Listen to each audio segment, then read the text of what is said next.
In this video, I'm going to be covering what will be included in the new bill that's expected to be introduced this week, when the House will vote on that bill, and then I'll give you some general stimulus check and stimulus package updates. Hi, I'm Erika, I'm a lawyer, and right now on this channel, I'm doing daily stimulus check and stimulus package updates.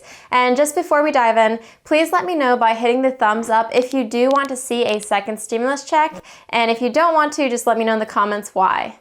Diving right in, so what is going to be in this new bill? The House is expected to introduce a new bill any day now, and some reports are saying that it could be introduced today, Tuesday. Here are the things that it's expected to include. It's expected to include expanded unemployment insurance, funding for food stamps, additional direct payments to individuals, aka stimulus checks, funding for state and local governments, and funding to ensure that mail-in voting is accessible to the public before November. In addition, many Democrats have called for special pay increases for many of our frontline workers like medical professionals, grocery store clerks, so that's something that may also be included in the bill, but we don't know yet. Just so you know, I expect this bill to be quite long, and just for perspective, the CARES Act was actually 335 pages long. So our game plan, what I'll do for you is as soon as this bill is released to the public, I'll read all of the relevant sections pertaining to the additional stimulus checks, since that's what I know that's most important to you right now, and I'll get a video out for you on that. So if you want to stay up to date on that, be sure to subscribe and hit the notification bell. So that is our game plan. Next, let's talk about timing. So when will the House vote on this bill? The earliest possible date is this Friday, May 15th.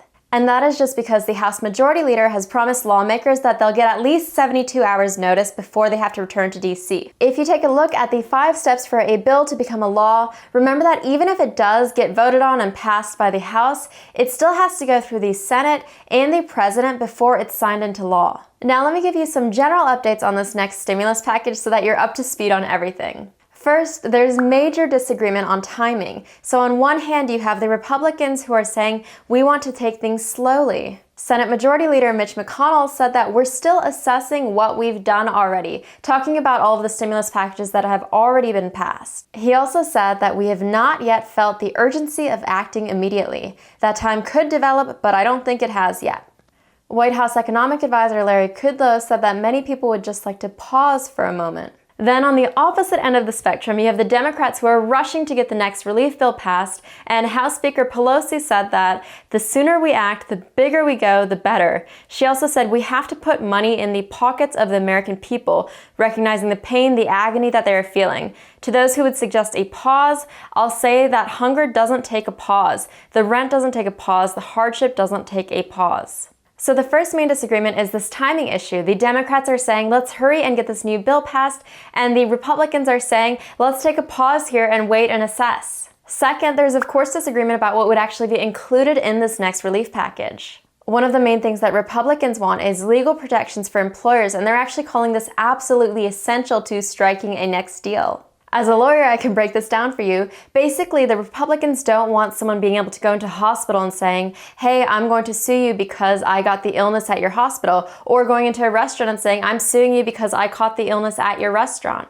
Their main argument is that businesses are going to be scared to reopen if they have to be worried about these lawsuits. What the Democrats are saying is that if you give these corporates and these hospitals and these businesses this immunity, this protection, then the people who are actually harmed wouldn't be able to get compensated for that harm. If you want 2 free stocks from Webull, the second one could be valued at up to $1,400, then use my link below to open a Webull account and deposit $100. And now you're up to speed with everything happening with stimulus checks and stimulus proposals, and be sure to subscribe below if you want to stay updated. Last important point, remember that if you do want a second stimulus check, you do have a voice, and you can actually contact the people that you elected to represent you and tell them that you need a second stimulus check. And I'm going to teach you exactly how to do that in 3 simple steps in this video.